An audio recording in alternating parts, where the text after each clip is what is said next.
auction rate securities, and so on down the line.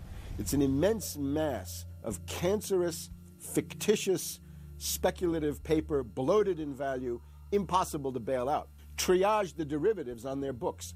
There's no way to bail out a $1.5 quadrillion black hole of derivatives, but nevertheless they tried. The Wall Street cronies are crooks. If you leave the vault to the bank open, these people are going to help themselves. The job of the government is to make sure there's somebody there to make sure the vault is closed, and very few people have the combination.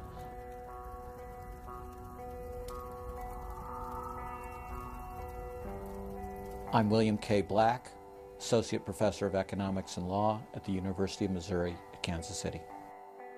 I was a senior regulator in a number of different positions during the heart of the savings and loan crisis.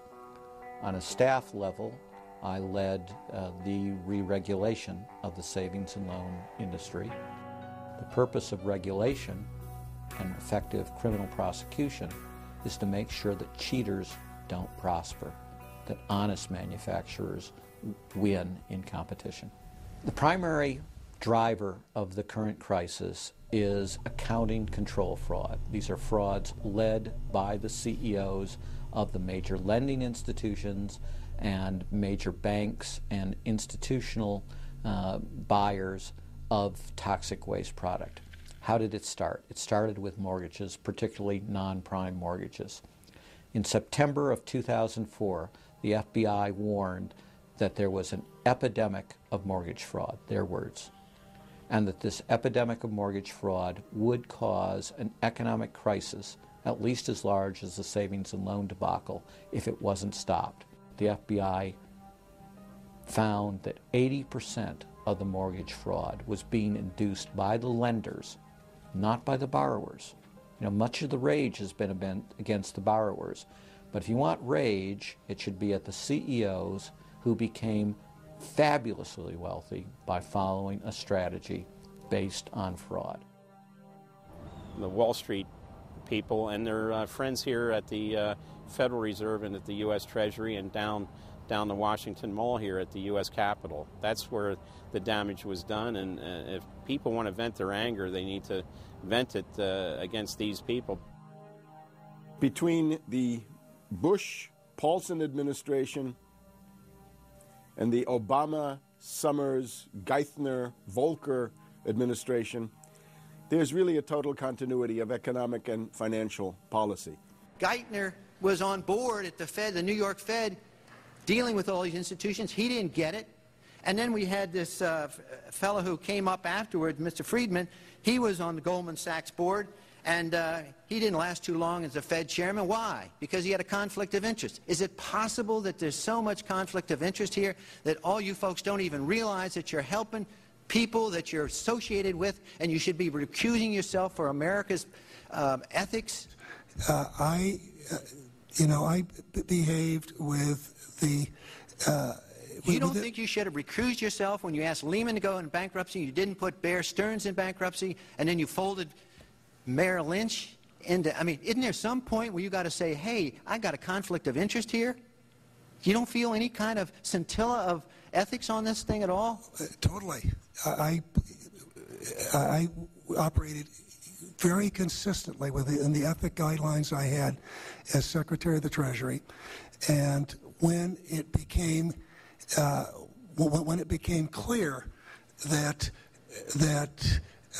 we had some very significant issues with Goldman Sachs and with why didn't you recuse yourself with Morgan Stanley, what I did then, it would have been very wrong for me to recuse myself. What I did was I went and got a waiver from the ethics agreement, because when we had concerns... Who is in charge of the ethics agreement? What? Who's in charge of the ethics agreement that you got a waiver? We have a Office of Ethics at Treasury, and we have a White House ethics office. So you got it from the legal counsel from the White House? We got it from the government ethics office. So we had Snow, we had Paulson, now we have Geithner.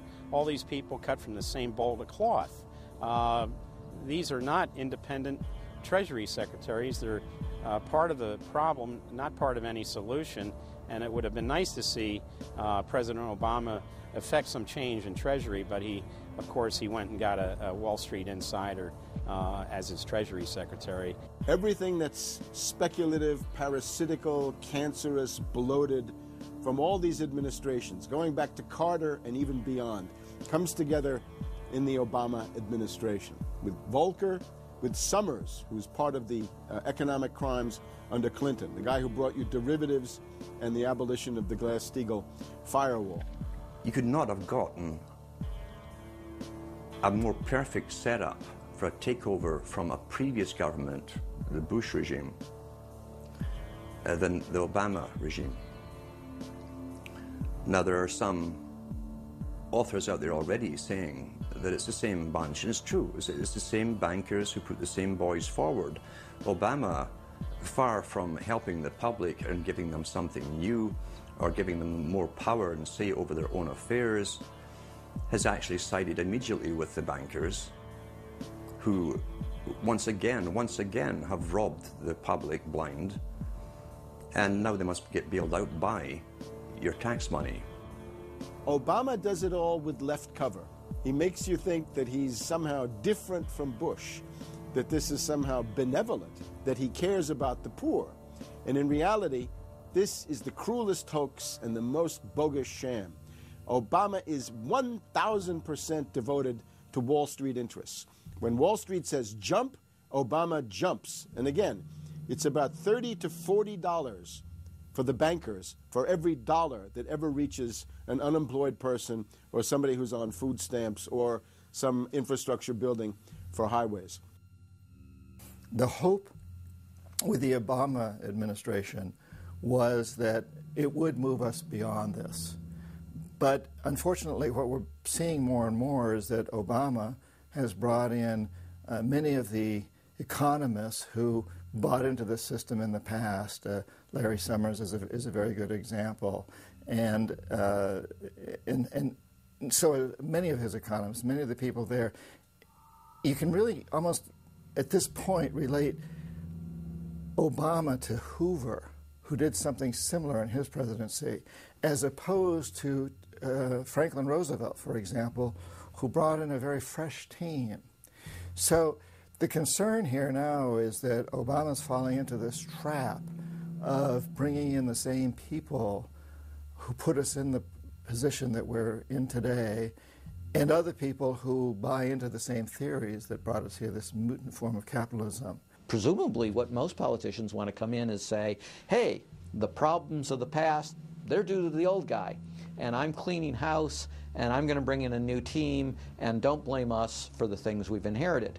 Can't say, you know, those policies of the past that came before were insane because you got the guy that was one of the key architects of those policies.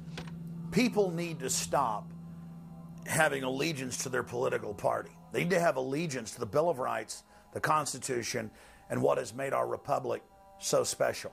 The basic human rights and dignity that every citizen of this country inherently has.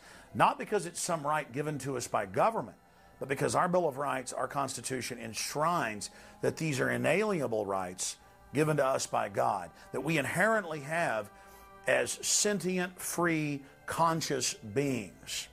But instead the public cheers on the Republicans as they win, or cheers on the Democrats as they defeat the Republicans. It's an endless, staged, gladiatorial event, special interest own both parties, and they project